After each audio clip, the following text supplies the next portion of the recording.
सभी भाइयों को जय हिंद। मैं उम्मीद करता हूँ आप लोग बहुत अच्छे होंगे, खुश होंगे, प्रसन्न होंगे और आप लोग की तैयारी यूपीएससी दरोगा की बहुत अच्छी चल रही होगी। आज हम बात करेंगे पॉलिटी क्लास 18 आपात उपबंध, जिसमें हम 2 वीडियो बना चुके हैं और आज ये आपका एक वीडियो में समाप्त हो जाएगा पूरी पॉलिटी। ठीक, हरियंत की हैंड राइटिंग कैप्सूल जो है शॉर्ट नोट, उसी से देखते हैं। आपात उपबंध में पहले लिखा संवैधानिक प्रावधान, संवैधानिक प्रावधान भाग 18, ठीक है। अनुच्छेद 352 से लेकर के जो आपातकालीन चीज़ें भारत में हैं, आपातकाल कब लागू होगा, कैसे होगा, आपातकाल कितने प्रकार हुई, अनुच्छेद 352 से लेकर के इसमें 360 है। स्रोत भारत शासन अधिनियम 1935 से आपात उपबंध की उत्पत्ति, आपातकाल जो लिया गया था भारत शासन अधिनियम 1935 द्वारा अधिनियमित किया गया था, लेकिन ये एक्चुअल में जर्मनी के संविधान से लिया गया था। ठीक, स्रोत इसका भारत शासन अधिनियम 1935 है, लेकिन ये लिया गया था जर्मनी के संविधान से। उद्घोषणा यानी आपातकाल को कौन लागू करेगा, तो राष्ट्रपति द्वारा लागू किया जाएगा पूरे देश में या किसी एक हिस्से पर।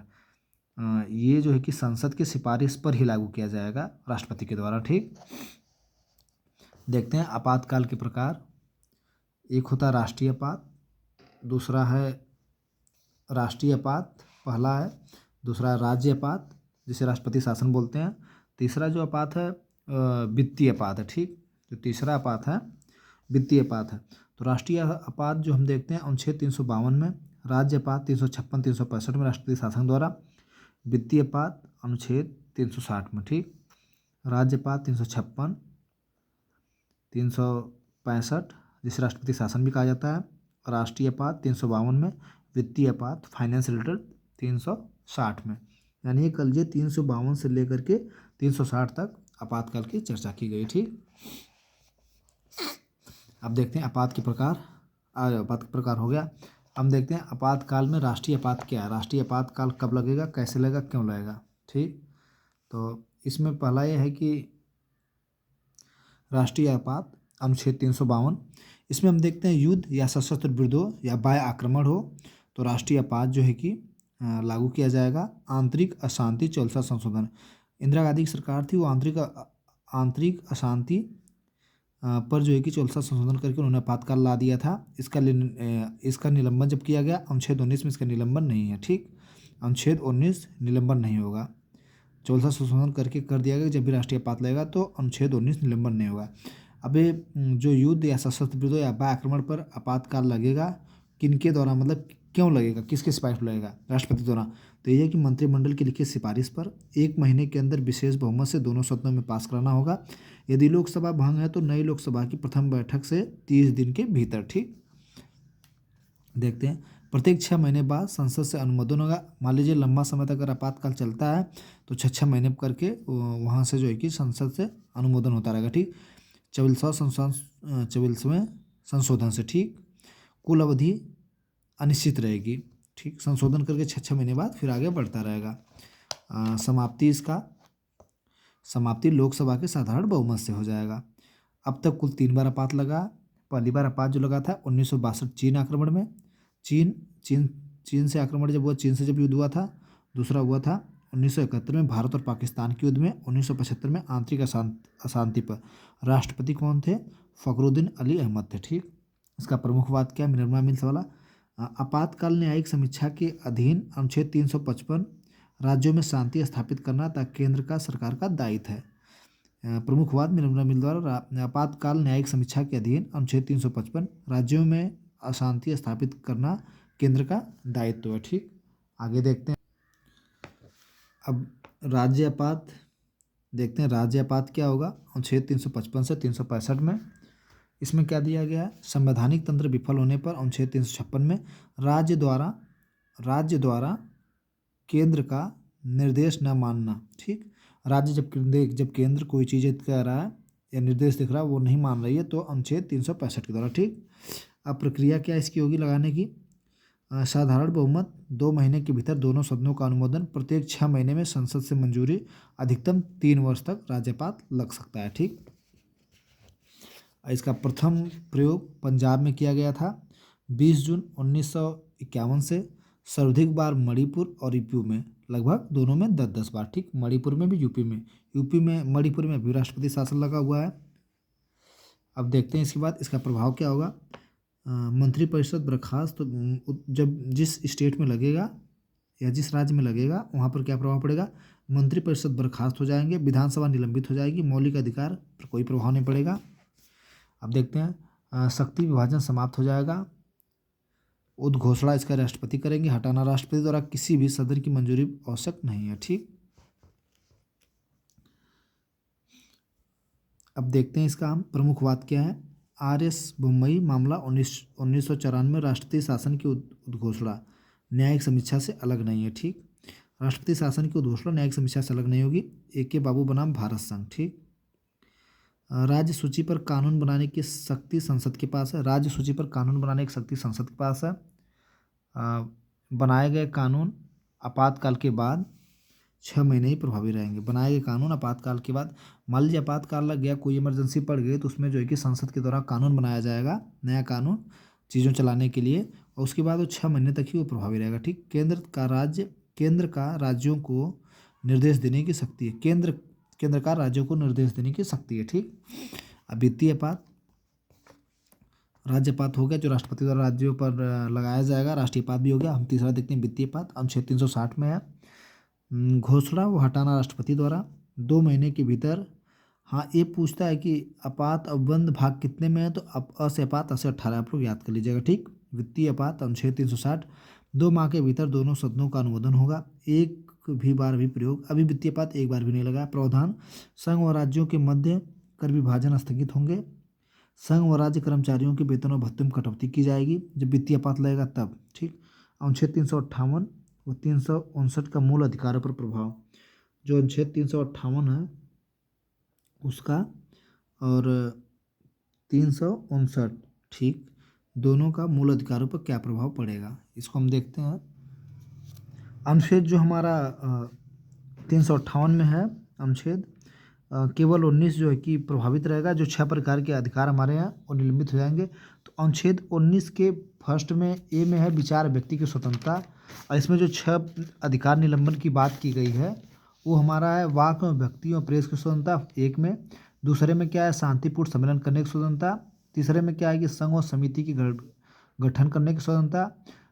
19 के 4 में हमारा देश में घूमने की स्वतंत्रता। 19 के 5 में देश में कहीं भी बसने की स्वतंत्रता। 19 के 6 में व्यापार करने की स्वतंत्रता। ये सारी चीज़ें जो है कि प्रभावित रहेंगी या निलंबित हो जाएंगी। अब बाह्य आपातकाल में प्रभावी रहेंगी, पूरे देश में लागू रहेंगी। ठीक, दिया है कि बाह्य आपातकाल में प्रभावी रहेगा, ये पूरे देश में लागू रहेगा। ठीक, अब अनुच्छेद 359 जो हमारा दिया 20 व 31 छोड़ के अनिलंबल हो जाएगा, यानी जो हमारा 20 अनुच्छेद है अपराधों में दोष सिद्धि से संरक्षण है उसको छोड़ करके, और जो हमारा 21 है प्राण व दैहिक स्वतंत्रता, इसको छोड़ के बकिया सब निलंबित हो जाएंगे। अनुच्छेद 359 में दिया है। अब आगे क्या है, दोनों आपात स्थितियों पर प्रभावी रहेगा, पूरे देश या किसी एक भाग पर प्रभावी रहेगा। ठीक, आपात उपबंधों की आलोचना लोग किए थे कि आपातकाल से क्या नुकसान हो सकता है, फायदा हो सकता है, अपने अपने विचार लोग रखे थे। तो टी कृष्णमाचारी जो थे वो रखे थे मूल अधिकार अर्थहीन, इससे लोकतांत्रिक आधारशिला नष्ट हो जाएगी। B.R. अम्बेडकर साहब कहे थे कि राजनीतिक उद्देश्य के लिए दुरुपयोग की संभावना है। ठीक, राष्ट्रपति शासन, B.R. अम्बेडकर साहब भी कहे थे राष्ट्रपति शासन एक मृत पत्र है। ठीक, राष्ट्रपति का आपातकाल अधिकार संविधान के साथ धोखा, K.M. नाम्बियार कहे थे। ठीक, लेसन हमारा 19 शुरू हो जा रहा है। हम देखते हैं स्थानीय स्वशासन, इसका सामान्य परिचय देखते हैं। राज्य सूची का विषय है सत्ता का विकेंद्रीकरण, ग्राम पंचायत के पंचायती राज्य के द्वारा और नगर पालिकाओं के द्वारा सत्ता का विकेंद्रीकरण करेंगे। ठीक, पंचायती राज द्वारा नगर पालिकाओं जैसे, जिससे चीज़ें जल्दी जल्दी हो पाए, विकसित हो पाए। निचले स्तर पर लोगों को भागीदार बनाकर लोकतांत्रिक विकेंद्रीकरण सुनिश्चित करना। अब देखते हैं, एक क्वेश्चन पूछता है स्थानीय स्वशासन के जनक कौन थे, तो लॉर्ड रिपन थे। 1882 का प्रस्ताव है। स्थानीय स्वशासन का मैग्ना कार्टा कहा जाता है। ठीक, लॉर्ड रिपन को स्थानीय स्वशासन का मैग्ना कार्टा। स्थानीय स्वशासन के जनक लॉर्ड रिपन 1882 में प्रस्ताव दिया था। स्थानीय स्वशासन का मैग्ना कार्टा भी कहा जाता है। ठीक, अब देखते हैं पंचायती राज व्यवस्था। प्रारंभ 2 अक्टूबर 1959 को नागौर राजस्थान से इसका प्रारंभ हुआ था। कई बार पूछा गया है कि हमारी पंचायती जो राज व्यवस्था उसका प्रारंभ कहाँ से हुआ था। 2 अक्टूबर 1959 को नागौर राजस्थान से हुआ था। जवाहरलाल नेहरू के द्वारा किया गया था। आंध्र प्रदेश में 1959 में ही लागू हुआ था। पंचायती राज से संबंधित समितियाँ बलवंत राय मेहता समिति 1957 में आई थी। पंचायती राज व्यवस्था का वास्तुकार लोकतांत्रिक विकेंद्रीकृत की सिफारिश। अब त्रिस्तरीय पंचायती राज की स्थापना, त्रिस्तरीय ग्राम पंचायती की स्थापना, ग्राम पंचायत ग्राम स्तर पर, क्षेत्र पंचायत खंड स्तर पर, जिला परिषद जिला स्तर पर। ठीक। अब अशोक मेहता समिति 1977 से लेकर 1978 तक द्विस्तरीय पंचायती राज की सिफारिश पर। मंडल पंचायत 1500 ईस्वी से 2000 तक आबादी तक। मंडल पंचायत 15,000 से लेकर 2000 तक आबादी हेतु, थोड़ा सा गलत हम बोल दिए थे। पंचायती राज व्यवस्था की सिफारिश पर अशोक मेहता समिति 1977 आया था।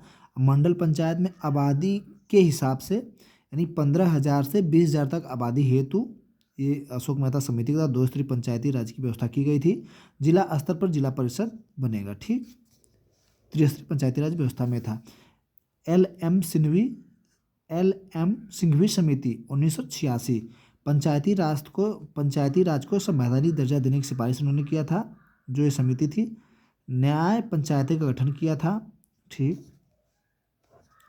अब देखते हैं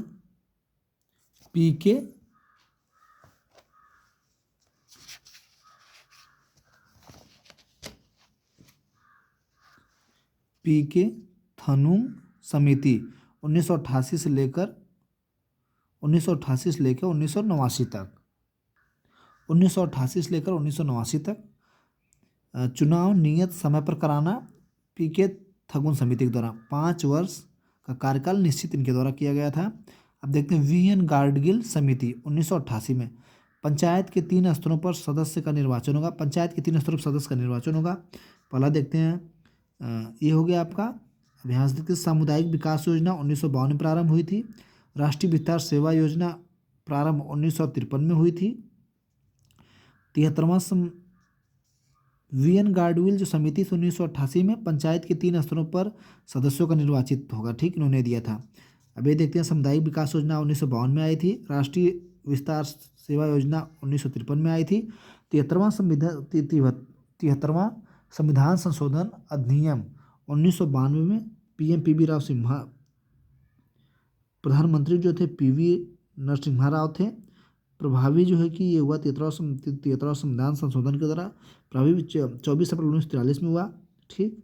भाग 9 में चर्चा की गई इसका, किसकी, स्थानीय स्वशासन की या पंचायत की। स्थानीय स्वशासन में पंचायत की, शीर्षक पंचायत है। 73वां संविधान करके लाया गया था। उसमें पीवी नरसिम्हा राव थे प्रधानमंत्री। ये जो 73वां संविधान करके जो पंचायती व्यवस्था लाई गई, जो शीर्षक जिसका था प्रभावी 24 अप्रैल 1993 में हुआ था। अनुच्छेद 243 से लेकर 243 ओ तक। ठीक। अनुसूची 11 जोड़ा गया, इसमें 29 विषय रखा गया। पंचायती राज दिवस आज भी मनाया जाता है 24 अप्रैल को। इसका प्रारंभ 2010 से हुआ था। पंचायती राज दिवस 24 अप्रैल को मनाया था। इसका प्रारंभ 2010 से हुआ था। हम देखते हैं ग्राम सभा अनुच्छेद 243 के ए में प्रावधान है। किसी ग्राम की मतदान सूची में पंजीकृत सभी व्यक्तियों का समूह होता है। एक या एक से अधिक गांव शामिल होंगे। राज्य विधानमंडल द्वारा प्रदत्त शक्तियां या कर्तव्यों का पालन होगा। अब पंचायतों का गठन देखते हैं। प्रावधान 243 के बी में है। प्रत्येक राज्य में ग्राम पंचायत ग्राम स्तर पर, क्षेत्र पंचायत मध्यवर्ती स्तर पर, जिला पंचायत जिला स्तर पर। 4 स्तरीय पंचायत राज व्यवस्था पश्चिम बंगाल में है। 4 स्तरीय, अगर पूछ दे कि 4 स्तरीय पंचायती राज व्यवस्था कहाँ पर है, तो आप लोग बताएंगे पश्चिम बंगाल में है। 20 लाख से कम आबादी वाले क्षेत्र में क्षेत्र पंचायत गठन आवश्यक नहीं है। ठीक। अगर 20 लाख से कम आबादी वाला राज्य, 20 लाख से कम आबादी वाले जो राज्य हैं उनमें क्षेत्र पंचायत का गठन आवश्यक नहीं है। यानी ग्राम पंचायत रहेगी, जिला पंचायत रहेगी, लेकिन क्षेत्र पंचायत नहीं रहेगी। ठीक। पंचायतों की संरचना अनुच्छेद 243 के सी में है। विधि बनाने की शक्ति राज्य विधानमंडल को है। निर्वाचन, ग्राम पंचायत प्रत्यक्ष रूप से मुखिया चुनाव करेगी। ग्राम पंचायत प्रत्यक्ष रूप से मुखिया चुनाव होगा। अब पंचायत का अप्रत्यक्ष प्रमुख होगा, ठीक। जिला पंचायत का अप्रत्यक्ष अध्यक्ष या चेयरमैन होंगे। और पंचायत गठन नहीं है मेघालय में, मिजोरम में, नागालैंड में, जनजाति परिषद में। पंचायत का गठन नहीं है कहाँ पर? मेघालय में, मिजोरम में, नागालैंड में, जनजाति परिषद पर, ठीक। जिला पंचायत अप्रत्यक्ष होगा, अध्यक्ष और चेयरमैन इसकी पर्सन होंगे, ठीक। ग्राम पंचायत का प्रत्यक्ष रूप से चुनाव होता है, प्रत्यक्ष रूप से मुखिया होता है। अब देखते हैं पंचायतों में आरक्षण। पंचायत में आरक्षण अनुच्छेद 243 के डी में है। SC ST वर्ग के लिए आबादी के अनुपात में 1/3 महिलाओं के लिए रिजर्व किया गया है। कुल स्थानों का 1/3 सभी वर्गों की महिलाओं हेतु SC ST भी शामिल किए गए हैं। आरक्षित स्थानों का रोटेशन चक्रीय क्रम द्वारा आवंटन होता है। पंचायत अध्यक्ष पद पर समान रूप से लागू होता है। पंचायत अध्यक्ष पदों पर समान रूप से लागू होता है। देखते हैं केंद्र सरकार द्वारा 2009 में पंचायतों में महिलाओं के 50% आरक्षण की अनुमति दे दी थी। सबसे पहले बिहार में, वर्तमान में 21 राज्यों में प्रभावी है, ठीक। अब कार्यकाल इसका देखते हैं। कार्यकाल 5 वर्ष होगा, जो कि अनुच्छेद 243 के ई में चर्चा की गई है। समय से पहले विघटन, समय 6 माह से अधिक शेष, ठीक। 6 माह की अवधि में चुनाव होगा। अगर समय से पहले विघटन हो जाता है तो और 6 माह के अवधि के अंदर ही चुनाव करा दिया जाएगा पंचायत का, ठीक। पंचायत सदस्य निर्वाचित होने की आयु 21 वर्ष है। पंचायतों की शक्तियाँ उत्तरदायित्व अनुच्छेद 243 के जी में है।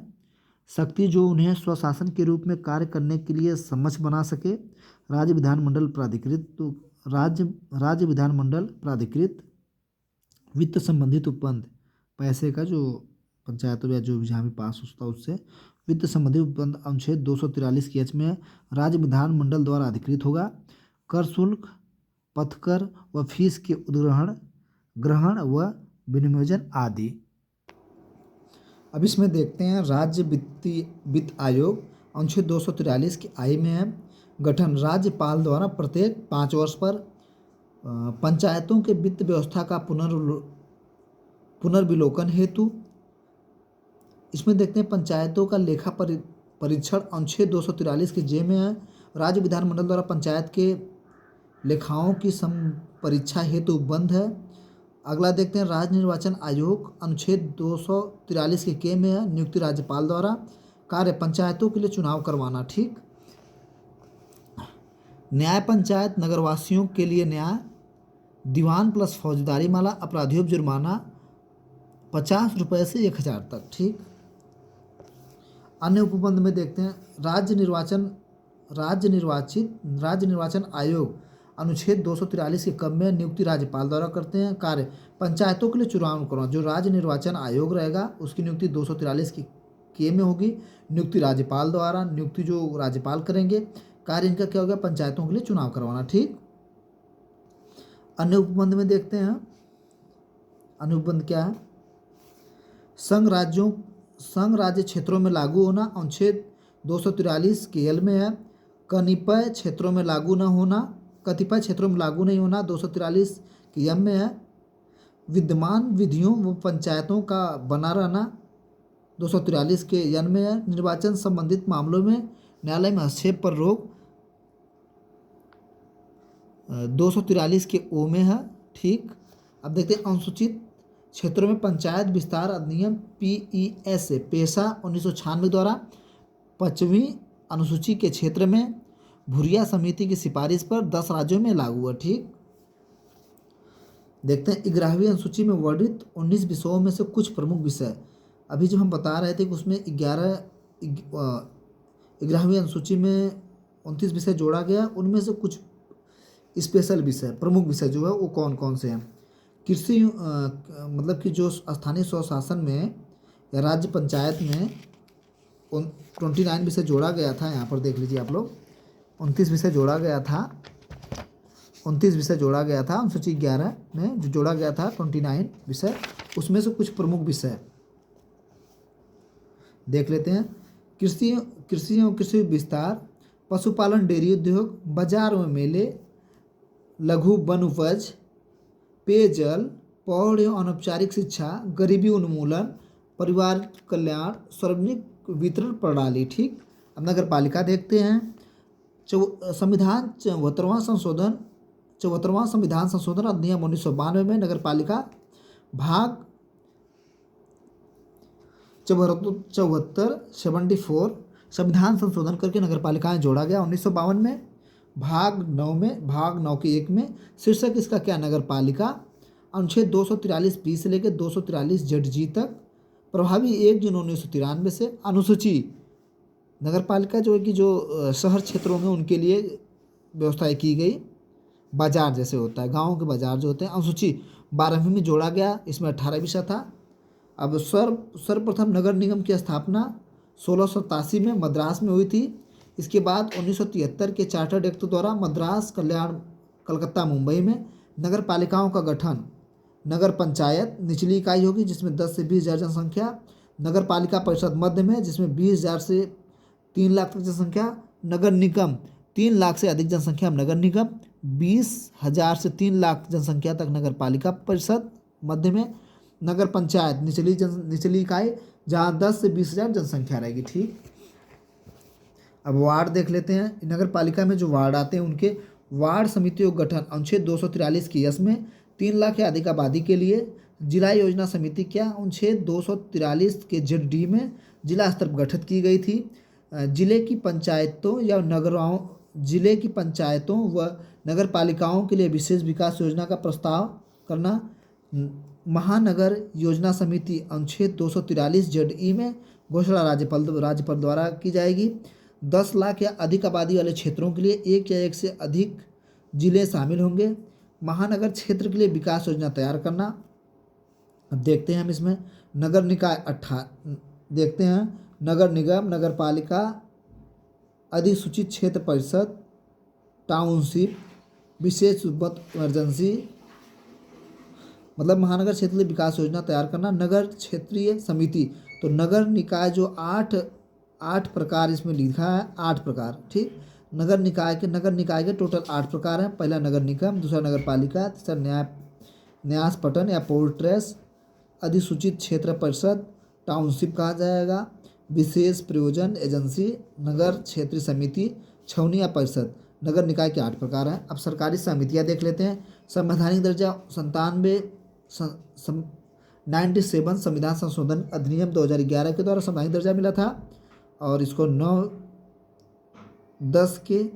के बी में रखा गया। अनुच्छेद 243 जेड से यस तक, अनुच्छेद 243 जेड से टी तक। सरकारी समिति का निर्माण मौलिक अधिकार, सरकारी समिति का निर्माण मौलिक अधिकार अनुच्छेद 19 के सी में है। ठीक, अब हमारा बहुत मस्ट इम्पोर्टेंट पॉलिटी में देखते हैं राजभाषा। अनुसूची 8वीं में राजभाषा देखते हैं। ठीक, राजभाषा में क्या है, राजभाषा अनुसूची 8वीं, राजभाषा की बात करते हैं। जो राजभाषा की अनुसूची है 8वीं है, इसमें 22 भाषाएं। भाग 17, अनुच्छेद 343 से लेकर 351 तक। ठीक, अनुच्छेद 343 लेकर 351 तक। हम इसकी पृष्ठभूमि देख लेते हैं। 1955 में प्रथम राज्य भाषा आयोग, अध्यक्ष BG खरे, और सहकारी कामकाज में अंग्रेजी के स्थान पर हिंदी का प्रयोग करना। सरकारी कामकाज में अंग्रेजी के स्थान पर हिंदी का प्रयोग करना। 1967 राजभाषा विधेयक में संशोधन किया गया। गैर हिंदी भाषी राज्यों के लिए हिंदी अपनाने तक राजकीय कार्य अंग्रेजी में। ठीक, अब इसके हम प्रमुख अनुच्छेद देख लेते हैं। 343 अनुच्छेद में संघ की राजभाषा, 344 में संसदीय आयोग समिति, 345 में राज्य की भाषा, 346 में समाचार पत्रों की भाषा, 348 में न्यायालय की भाषा, 350A में प्राथमिक स्तर पर मातृभाषा में शिक्षा और 351 में हिंदी भाषा का विकास। ठीक, गैर हिंदी भाषी राज्यों को हिंदी अपनाने तक राजकीय कार्य अंग्रेजी में कर सकते हैं। ठीक, राजभाषा विधेयक में संशोधन करके किया गया 1967 में। अब देखते हैं राजभाषा संसदीय समिति कुल सदस्य जिसमें 30 हैं, 20 जो है कि लोकसभा से, 10 जो है कि राज्यसभा से।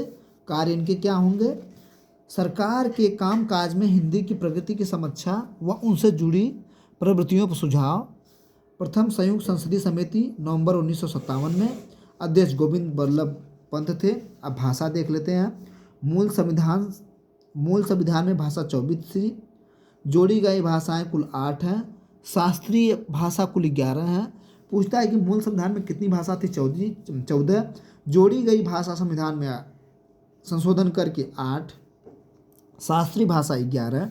अब हम जो मूल संविधान में हमारी भाषा 14 थी उसको हम देखते हैं। असमिया, बंगला, गुजराती, हिंदी, कन्नड़, काश्मीरी, कोंकणी, मलयालम, मणिपुरी, मराठी, नेपाली, उड़ीसा, पंजाबी, संस्कृत। ठीक। सिंधी देखते हैं। सिंधी भाषा कब जोड़ी गई? 21वां संविधान संशोधन करके 1967 में। कोंकणी, मणिपुरी, नेपाली, नमक। ठीक। कोंकणी, मणिपुरी, नेपाली 71वां संविधान संशोधन करके 1992 में जोड़ी गई। मैथिली, बोडो, डोंगरी, संथाली। मैथिली, बोडो, डोंगरी, संथाली 92वां संशोधन करके संविधान संशोधन करके 2003 में जोड़ी गई। अब संविधान में चर्चा में नहीं, गठन 2000, शास्त्रीय भाषा संविधान में चर्चा में नहीं है, लेकिन गठन 2004 में हुआ था। साहित्य अकादमी द्वारा गठित कमेटी की सिफारिश पर मानक 1500 से 2000 वर्ष पुरानी साहित्यिक परंपरा में संबंधित प्राचीन ग्रंथ व साहित्य उपलब्ध है। ठीक। शास्त्रीय भाषा में हम शास्त्रीय भाषा देख लेते हैं कौन कौन है। शास्त्रीय भाषा में कौन कौन आएंगे? पहले में तमिल 2004 में घोषणा वर्ष इसका है। दूसरा संस्कृत 2005 में किया गया शास्त्रीय भाषा के रूप में घोषणा। तेलुगु 2008 में, कन्नड़ 2008 में, मलयालम 2013 में, उड़ीसा 2014 में, मराठी, पाली, प्राकृत, असमिया, बंगाली 2024 में शामिल किया गया शास्त्रीय भाषा में। ठीक। हिंदी दिवस बहुत बार पूछा गया है, आप लोग उसे देख लीजिए अच्छे से। 14 सितंबर 1949 को संविधान सभा द्वारा राजभाषा के रूप में 14 सितंबर को हिंदी दिवस मनाया जाता है। विश्व हिंदी दिवस 10 जनवरी को नागपुर शुरू हुआ था। 10 जनवरी 2006 को प्रत्येक वर्ष मनाए जाने को घोषणा किया गया था। ठीक। अगला देखते हैं टॉपिक। हम संविधान संशोधन देखते हैं। हमारा 21वां क्लास, भाग 20, अनुच्छेद 368, स्रोत दक्षिण अफ्रीका। मूल ढांचे के अलावा संविधान के किसी भाग में संशोधन नहीं होगा। केशवानंद भारती वाद 1973। संविधान की प्रक्रिया किसी भी सदन में प्रस्तुत किसी भी सदन में प्रस्तुत संशोधन की प्रक्रिया किसी भी सदन में प्रस्तुत होगा, लेकिन राज्य विधानमंडल में नहीं होगा। यानी कि राज्यसभा से या लोकसभा से ही संविधान संशोधन प्रक्रिया शुरू होगी। किसी भी मंत्री या निजी सदस्य द्वारा नहीं होगा। राष्ट्रपति की अनुमति आवश्यक नहीं है। ठीक। सहमति बाध्यकारी, वीटो पावर प्रयोग नहीं। 24वां संशोधन 1971 में, 24वां इसमें दिया गया कि वीटो प्रयोग नहीं होगा। 24वां संशोधन करके 1971 में। संयुक्त बैठक का प्रावधान नहीं है। बिल विशेष बहुमत से पास होगा। कोई बिल विशेष बहुमत से पास होगा। इसमें 25% प्लस उपस्थिति मतदान करने वाले सदस्यों का 2/3, 50% जिसमें लोग उपस्थित रहेंगे। उपस्थित मतदान करने के सदस्यों जो रहेंगे 2/3। ठीक। संशोधन इसका साधारण बहुमत संशोधन कैसे किया जाएगा? साधारण बहुमत से, विशेष बहुमत पर राज्यों की सहमति से। अगर कोई संविधान संशोधन कैसे किया जाएगा तो पहला देखते हैं साधारण बहुमत से। 300 के संविधान संशोधन साधारण बहुमत 368 के अंतर्गत संशोधन नहीं है। साधारण जो बहुमत होगा संशोधन वो 368 के जो हमारा ये अनुच्छेद 368 है, हमारा जो अनुच्छेद 368 है, साधारण बहुमत का जो संशोधन वो अनुच्छेद 368 के संशोधन नहीं होगा। विशेष बहुमत में एग्जाम्पल 110वां संशोधन EWS के लिए विशेष बहुमत से जो पास हुआ था। एग्जाम्पल के 103वां संशोधन EWS के लिए 10% आरक्षण दिया गया था।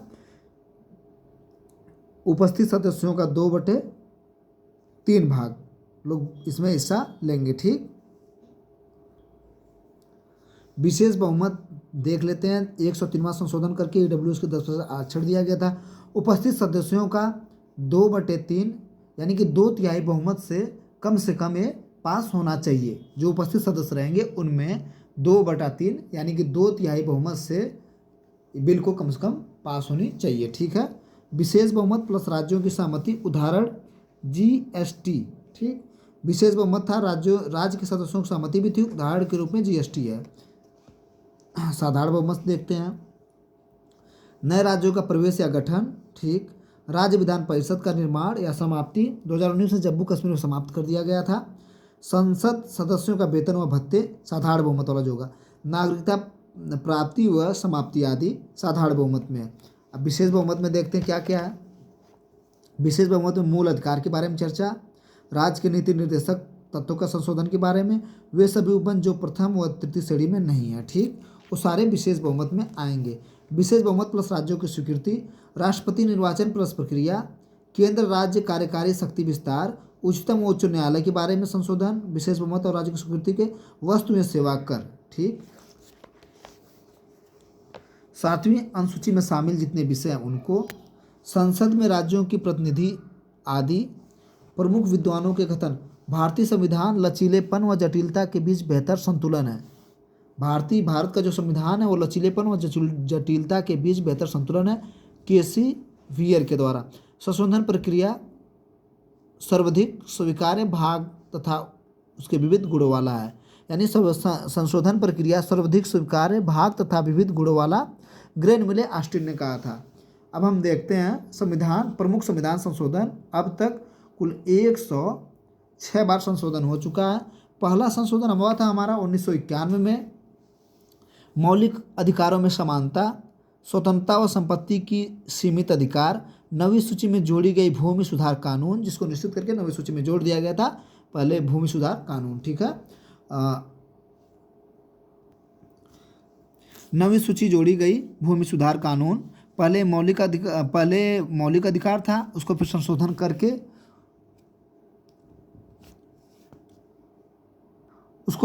करके कानूनी अधिकार बना दिया गया, ठीक। अब हम दूसरा संशोधन देखते हैं 1952 में, संसद में राज्यों का प्रतिनिधित्व, ठीक। 7वां देखते हैं 1956 में राज्य पुनर्गठन के बारे में चर्चा की गई। इसमें संघ राज्य क्षेत्र का प्रावधान किया गया। राज्यसभा, लोकसभा और राज्य विधानसभा सीट पुनर्वितरण। 15वां देखते हैं, 15वां संशोधन 1963 में हुआ था। उच्च न्यायालय के न्यायाधीश की सेवानिवृत्ति आयु 60 से बढ़ा के 62 कर दी गई थी। 26वां संशोधन 1971 में हुआ था। रियासतों के पूर्व पूर्वी पर्स और विशेषाधिकार को समाप्त कर दिया गया था। रियासतों के पूर्व पूर्वी पर्स व विशेषाधिकार को, जिनके पास बड़ी रियासतें थे, उनको जो तोड़ करके समाप्त किया गया था। 36वां देखते हैं 1975 में सिक्किम को पूर्ण राज्य का दर्जा दिया गया था। 40वां संविधान संशोधन 1946 में अनुच्छेद 297 में प्रावधान करके अनन्य आर्थिक क्षेत्र संबंधित है। 42वां संशोधन 1976 में लघु संविधान की संज्ञा देखते हैं, इसको छोटा मिनी संविधान भी कहा था। मिनी कॉन्स्टिट्यूशन का प्रस्तावना, इसमें प्रस्तावना में पंथ निरपेक्ष प्लस समाजवादी प्लस अखंडता भाग जोड़े गए। प्रस्तावना में पंथ निरपेक्ष, समाजवादी, अखंडता, कभी भी पूछा जाता है पंथ निरपेक्ष, समाजवादी, अखंडता प्रस्तावना में कब जोड़े गए, तो हम बता सकते हैं 42 संशोधन करके 1976 में जोड़े गए। राष्ट्रपति मंत्रिमंडल की सलाह मानने के लिए बाध्यकारी है। राष्ट्रपति मंत्रिमंडल की सलाह मानने के लिए बाध्यकारी, उसी में जोड़ा गया। संशोधनों को न्यायालय में चुनौती नहीं दिया जा सकता है।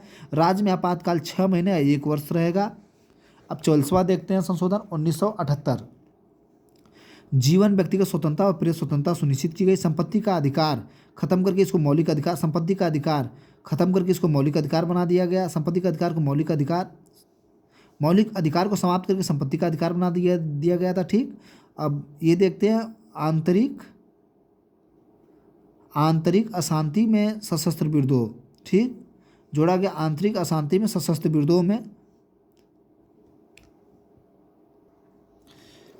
इंदिरा गांधी आई थी, तो उन्होंने इंदिरा गांधी जो है कि 1971 में 71 और जो ये 44वां संविधान संशोधन था उससे पहले वाले में इन्होंने क्या किया था कि आंतरिक अशांति पर ही जो है कि आपातकाल ला दिया था, लेकिन इसको जो है कि चेंज कर दिया गया। 44वां संशोधन करके काफ़ी लंबा समय तक वो चला था, सभी लोग को जेल में भेजा जा रहा था, तो इसको चेंज करके आंतरिक अशांति को सशस्त्र विद्रोह कर दिया गया। ये कहा गया कि जब राज्यों में या कहीं पर जब सशस्त्र विद्रोह हो जाएगा तभी जो है कि हम आपातकाल लगाएंगे, न कि हम बहाना देकर लगाते कि आंतरिक अशांति या मतभेद है, ठीक है। जैसे इसका संपत्ति का अधिकार, मौलिक अधिकार को समाप्त करके संपत्ति का अधिकार कानूनी अधिकार बना दिया गया। मौलिक अधिकार जो जमीनी अधिकार था, ठीक है, संपत्ति वाला। उसी प्रकार से आंतरिक अशांति को, जो सशस्त्र विद्रोह था, आंतरिक अशांति को समाप्त करके उसको सशस्त्र विद्रोह बना दिया, यानी आंतरिक अशांति का बहाना दे करके आपातकाल नहीं लगा सकते हैं। ये है 61वां संविधान संशोधन 1989, 1989, ठीक। मतदाता आयु 21 से 18 वर्ष लोकसभा और विधानसभा में, ठीक। मतदाता आयु जो है लोकसभा, मतदाता आयु 21 लोकसभा में व राज्यसभा में 18 कर दी गई। पहले मतदाता आयु जो 21 थी वो लोकसभा व राज्यसभा में अब 18 कर दी गई। 69वां संविधान संशोधन 1991 में दिल्ली राष्ट्रीय राजधानी क्षेत्र, विधानसभा सीट 70, मंत्री 7 रहेंगे, ठीक। 73वां संविधान संशोधन 1952 में 11वीं अनुसूची जोड़ी गई, पंचायती राज्य को संवैधानिक राज्य का दर्जा दिया गया। 73वां संविधान करके 1952 में 11वीं अनुसूची जोड़ी गई, पंचायती राज्य को संवैधानिक दर्जा दिया गया। 74वां संविधान संशोधन 1952 में 12वीं अनुसूची नगर पालिका प्लस संवैधानिक दर्जा जोड़ा गया, ठीक।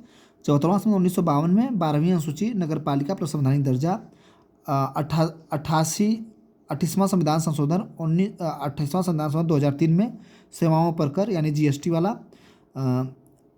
7वां संविधान 2015 में भारत बांग्लादेश भूमि हस्तांतरण। 7वां संविधान 2015 में भारत बांग्लादेश भूमि हस्तांतरण। भारत जो है कि कुछ गांव उनको दिया था, कुछ गांव लिया था, ठीक है। एक संविधान संशोधन 2016 में जीएसटी वस्तु कर एवं सेवा। 101 संविधान 2016 में जीएसटी वस्तु एवं सेवा कर। 102 संविधान संशोधन करके यानी 102वां संविधान 2018 में पिछड़ा वर्ग आयोग को संवैधानिक दर्जा, पिछड़ा वर्ग आयोग को संवैधानिक दर्जा, ठीक। 103 संवैधानिक संशोधन 2019 में आर्थिक रूप से पिछड़ों को ईडब्ल्यूएस को 10% आरक्षण। अब 104वां संवैधानिक संशोधन 104वां संवैधानिक संशोधन 2019 में एंग्लो इंडियन लोकसभा और राज्यसभा विधानसभाओं में आरक्षण समाप्त कर दिया गया। 105वां 2021 में सामाजिक और शैक्षणिक रूप से पिछड़े वर्गों के राज्यों को सूची की अनुमति, ठीक। सामाजिक और शैक्षणिक रूप से पिछड़े वर्गों के राज्यों को सूची की अनुमति मिली थी, ठीक। 106 जो संवैधानिक संशोधन 2023 में हुआ था, लोकसभा विधानसभा में महिला आरक्षण, यानी जितनी भी सीटें रहेंगी उनमें लोकसभा विधानसभा महिला आरक्षण में 1/3 यानी कि 100 सीटें हैं तो उसमें 33% जो है कि महिलाओं के लिए सीटें रिजर्व कर दिया गया, ठीक है। प्रमुख अधिनियम देखते हैं। हिंदू उत्तराधिकारी अधिनियम 1956 संशोधन करके 2005 बनाया गया। विशेष विवाद अधिनियम 1954, दहेज प्रतिषेध अधिनियम 1961, राष्ट्र गौरव अपमान निवारण अधिनियम 1971, राष्ट्रध्वज और राष्ट्रगान के अनादर पर प्रतिषेध है, ठीक। अब देखते हैं हम संवैधानिक और गैर संवैधानिक निकाय। संवैधानिक निकाय जिसकी स्थापना का उल्लेख संविधान के विभिन्न अनुच्छेदों में है, प्रत्यक्ष रूप से संविधान में शक्ति प्राप्त है। निर्वाचन आयोग हो गया। प्रथम मुख्य चुनाव आयुक्त सुकुमार सेन थे। प्रथम मुख्य चुनाव आयुक्त सुकुमार सेन साहब थे, इसको याद कर लीजिए। अर्ध न्यायिक निर्वाचन आयोग देखते हैं। अर्ध न्यायिक निकाय अनुच्छेद 224 से 229 भाग 15 में संरचना 16 अक्टूबर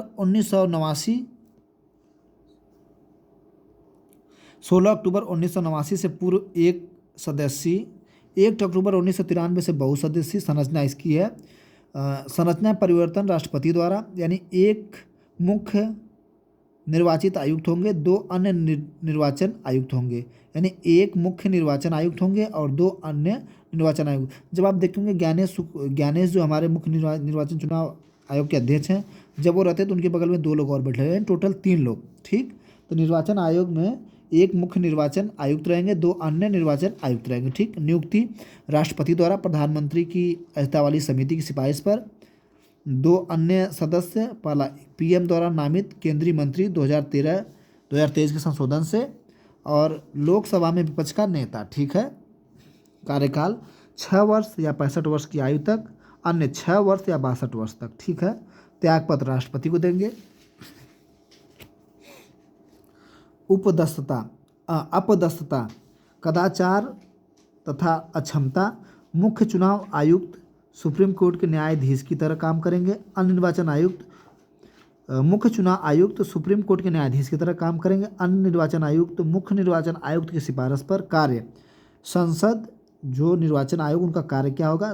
कार्य संसद, राज्य विधानमंडल, राष्ट्रपति, उपराष्ट्रपति के चुनावों का संचालन व नियंत्रण, मतदाता सूची तैयार करना, राजनीतिक दलों को चुनाव चिन्ह प्रदान करना, चुनाव क्षेत्रों का परिसीमन करना, राष्ट्रीय व राज्य स्तरीय दल को मान्यता देना। ठीक, कार्य इनका क्या? संसद, राज्य विधानमंडल, राष्ट्रपति, उपराष्ट्रपति के चुनावों का संचालन व नियंत्रण, मतदाता सूची तैयार करना, राजनीतिक दलों को चुनाव चिन्ह प्रदान करना, चुनाव क्षेत्रों का परिसीमन करना, राष्ट्रीय और राज्य स्तरीय दलों को मान्यता देना। निर्वाचन आयोग की स्थापना देखते हैं 26 जनवरी 1950 को राष्ट्रीय मतदाता दिवस मनाया जाता है, प्रत्येक 25 जनवरी को। ठीक, प्रत्येक 25 जनवरी राष्ट्रीय मतदाता दिवस प्रत्येक 25 जनवरी को मनाया जाता है। निर्वाचन सुधार संबंधी समितियां के संथानम समिति 1962 में, तारकुंडे समिति 1974 में, दिनेश गोस्वामी समिति 1990 में, इंद्रजीत गुप्ता समिति 1998 में। भारत के राष्ट्रीय दल देखते हैं, कांग्रेस पार्टी आती है। स्थापना 1885 में जवाहरलाल नेहरू के नेतृत्व में इस दल का। भारतीय राजनीतिक पर प्रभाव 1989 के बाद 1999 के बाद क्षेत्रीय दलों के प्रसार से कांग्रेस जन समर्थन कमजोर होने लगा। भारतीय कम्युनिस्ट पार्टी मार्क्सवादी 1964 में भारतीय कम्युनिस्ट पार्टी के पृथक इस दल की स्थापना। पूंजीवाद संप्रदायवाद का विरोध केरल और बंगाल में उपस्थित अधिक प्रभावी। भारतीय जनता पार्टी भारतीय जनसंघ को पुनर्जीवित कर 1990 में स्थापना। सांस्कृतिक राष्ट्रवाद की विचारधारा 2014 से केंद्र में सत्तारूढ़ दल। ठीक है। बहुजन समाज पार्टी 1984 में गठित, काशीराम के नेतृत्व में, दलित और पिछड़ों के लिए विस्तार उत्तर प्रदेश में अधिक। नेशनल पीपुल्स पार्टी गठन इसका 2013 में पीए संगमाकर द्वारा, पूर्वोत्तर के राज्यों में अधिक विस्तार। 2019 में राष्ट्रीय दल का दर्जा। 2019 में नेशनल पीपुल्स पार्टी को 2013 में पीए संगमा द्वारा, पूर्वोत्तर राज्यों में अधिक विस्तार। 2019 में राष्ट्रीय दल का दर्जा। आम आदमी पार्टी गठन 2012 में अरविंद केजरीवाल, वर्तमान में पंजाब राज्य में सरकार। 2011 के भ्रष्टाचार विरोध आंदोलन के पश्चात स्थापना। ठीक, अब देखते हैं संघ लोक सेवा आयोग यूपीएससी की चर्चा। भाग 14 में यूपीएससी की चर्चा की गई संघ लोक सेवा आयोग की।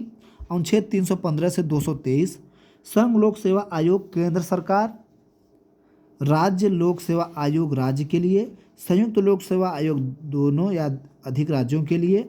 ठीक, अखिल भारतीय सेवाएं निम्न में अखिल भारतीय सेवाएं 3 हैं। भारतीय प्रशासनिक सेवा आईएएस, भारतीय पुलिस सेवा आईपीएस, भारतीय वन सेवा आईएफएस। अध्यक्ष व सदस्यों की योग्यता, आयोग के सदस्य की संख्या प्लस अन्य सेवा शर्तों का निर्धारण राष्ट्रपति द्वारा किया जाएगा। आयोग के आधे सदस्य की नियुक्ति के समय केंद्र राज्य सरकार के अधीन कम से कम 10 वर्ष पद धारण किया हो। अन्य आधे अन्य क्षेत्रों से। ठीक, वेतन व भत्ते भारत की संचित निधि से। सदस्य की नियुक्ति व पदावधि अनुच्छेद 316 के द्वारा। अध्यक्ष एवं सदस्यों की नियुक्ति राष्ट्रपति द्वारा। 6 वर्ष या 65 वर्ष से जो पहले हो। भारत में सिविल सेवा का जन्मदाता लॉर्ड कॉर्नवालिस को कहा जाता है। भारत में सिविल सेवा का जन्मदाता लॉर्ड कॉर्नवालिस को कहा जाएगा। जो लोक सेवा आयोग के अध्यक्ष या जो पदाधिकारी अध्यक्ष रहेंगे उनको 6 वर्ष या 65 वर्ष जो भी पहले हो, या तो उनकी 6 वर्ष कार्यकाल समाप्त हो जाए या तो उनकी उम्र 65 वर्ष हो जाए तो कार्यकाल का समाप्त हो जाएगा। ठीक, पद से निलंबन राष्ट्रपति द्वारा।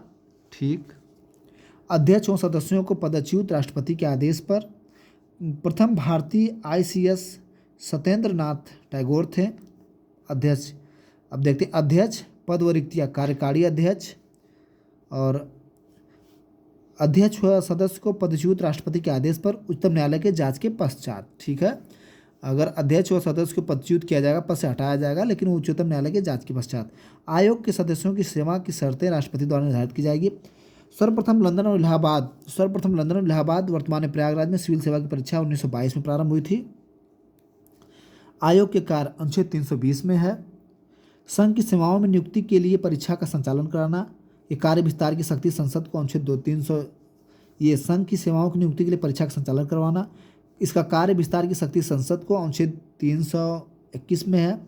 सिविल सेवा दिवस 21 अप्रैल को मनाया जाता है। आयोग के व्यय अनुच्छेद 322 में भारत की संचित निधि पर आधारित है। आयोग प्रतिवर्ष प्रतिवेदन राष्ट्रपति को देगा। लोक सेवा आयोग स्थापना 1926 में ली आयोग की सिफारिश पर। लोक सेवा आयोग की स्थापना 1926 में ली आयोग की सिफारिश पर। राज्य लोक सेवा आयोग भाषा 14 में। राज्य लोक सेवा आयोग भाग 14 में।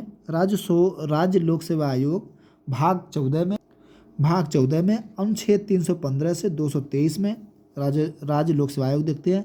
नियुक्तियां और पदविधि अनुच्छेद 316 में। अध्यक्ष और सदस्य राज्यपाल द्वारा। 6 वर्ष या 62 वर्ष जो पहले कर ले।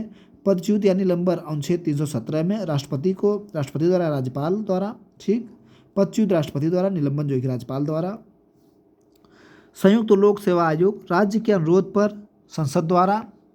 अध्यक्ष सदस्य राष्ट्रपति द्वारा। रिपोर्ट राज्यपाल को। अध्यक्ष सदस्यों पर प्रतिषेध। संघ लोक सेवा आयोग अध्यक्ष सेवानिवृत्त। संघ राज्य सेवा में पुनः नियुक्ति नहीं होगी। राज्य लोक सेवा आयोग के अध्यक्ष का जो सेवानिवृत्त हो जाएंगे। संघ राज्य सेवा में नियुक्ति पत्र, ठीक है। पहले में संघ लोक सेवा आयोग या अध्यक्ष की जो सेवानिवृत्ति अगर हो जाएंगे तो संघ राज्य सेवा में पुनः नियुक्ति नहीं होगी। लेकिन राज्य लोक सेवा आयोग के अध्यक्ष या सेवानिवृत्त हो जाते हैं तो संघ राज्य सेवा में नियुक्ति होगी, ठीक। कार्य राज्य की सेवाओं की नियुक्ति के लिए परीक्षाओं का संचालन। वेतन भत्ते राज्य की संचित निधि पर आधारित। प्रतिवेदन राज्यपाल को। ट्रिब्यूनल्स अधिकरण से देखते हैं। मूल संविधान में उल्लेख नहीं है अधिकरण का। ट्राइब्यूनल्स 42वां संविधान संशोधन 1976 द्वारा भाग 14 क में अनुच्छेद 323 के क 323 ख अर्ध न्यायिक निकाय है जो हमारे ट्रिब्यूनल्स हैं। किसी विशेष विभाग से जुड़ी शिकायतों का समाधान। पहला हम देखते हैं इसमें CAG है, नियंत्रण एवं महालेखा परीक्षक, ठीक है। नियंत्रक व महालेखा परीक्षक CAG। वेतन सेवा शर्तें राष्ट्रपति द्वारा निर्धारित। नियुक्ति अनुच्छेद 148 के तहत राष्ट्रपति द्वारा। प्रथम CAG वी नरहरि रावत 1948 में। वर्तमान के संजय मूर्ति, इसमें के संजय मूर्ति हैं।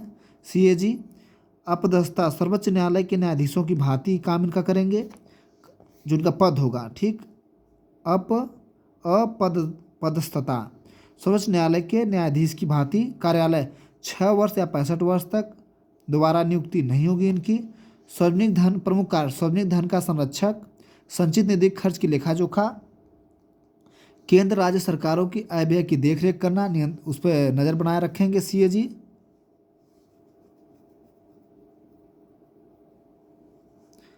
महान्यायवादी देखते हैं, ठीक। योग्यता इनका महान्यायवादी।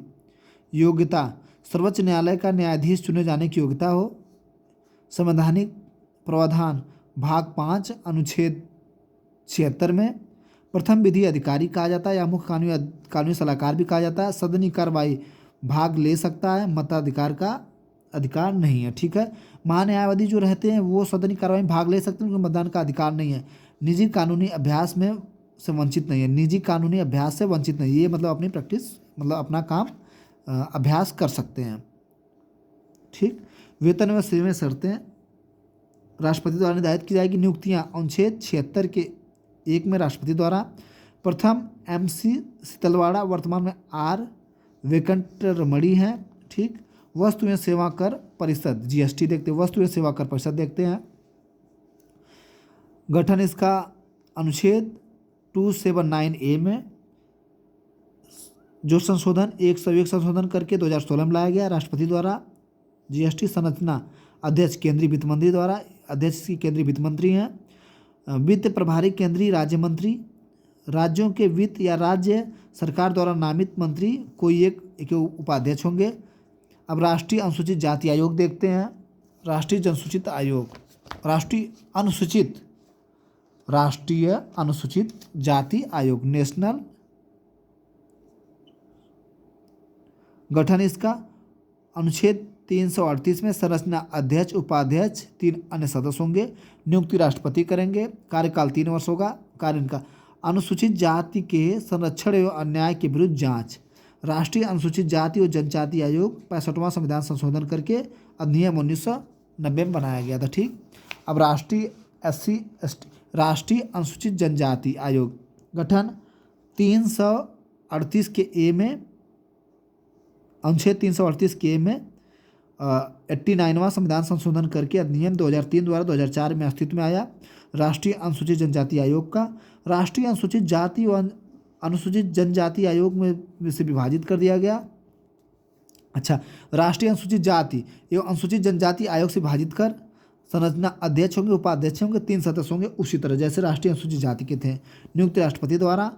अनुसूचित जनजातियों के हितों की रक्षा करना 2014 के अस्तित्व में आया, 2004 में अस्तित्व में आया था। राष्ट्रीय पिछड़ा आयोग ओबीसी राष्ट्रीय पिछड़ा वर्ग आयोग वर्ष 1993 में एक वैधानिक आयोग के रूप में गठन। ठीक। 102वां संविधान संशोधन अधिनियम 2018 द्वारा संवैधानिक दर्जा। 102 संवैधानिक संशोधन करके 2018 में संवैधानिक दर्जा। अनुच्छेद 338 बी संरचना एक अध्यक्ष होंगे, ठीक उसी तर्ज पर एक अध्यक्ष होंगे, एक उपाध्यक्ष, 3 जो है कि अन्य सदस्य होंगे। नियुक्ति राष्ट्रपति द्वारा। कार्यकाल 3 वर्ष। भाषाई अल्पसंख्यक आयुक्त अनुच्छेद 350 के बी में 7वां संविधान संशोधन 1956 में किया गया था। भाषीय अल्पसंख्यकों के लिए एक विशेष अधिकारी। नियुक्ति राष्ट्रपति द्वारा। केंद्रीय अल्पसंख्यक मामलों के नियंत्रण मंत्रालय के अधीन कार्य। गैर संवैधानिक निकाय गैर संवैधानिक निकाय देख लेते हैं। संविधान में उल्लेख नहीं है। मंत्रिमंडल के प्रस्ताव द्वारा संसद के अधिनियम राज्य विधानमंडल द्वारा गठित होगा। अब देखते हैं राष्ट्रीय मानवाधिकार आयोग NHRC संवैधानिक निकाय।